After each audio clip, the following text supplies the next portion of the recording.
আসসালামু আলাইকুম।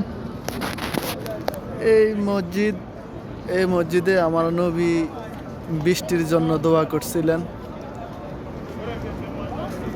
সেই মসজিদ এখনো অনেক সুন্দরভাবে দাঁড়িয়ে আছে।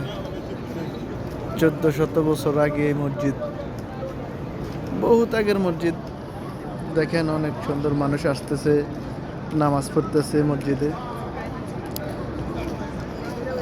এই দিক দিয়ে আরেকটা মসজিদ, হজরত আবু বকর সিদ্দিক, উনি এই মসজিদে নামাজ পড়ছে।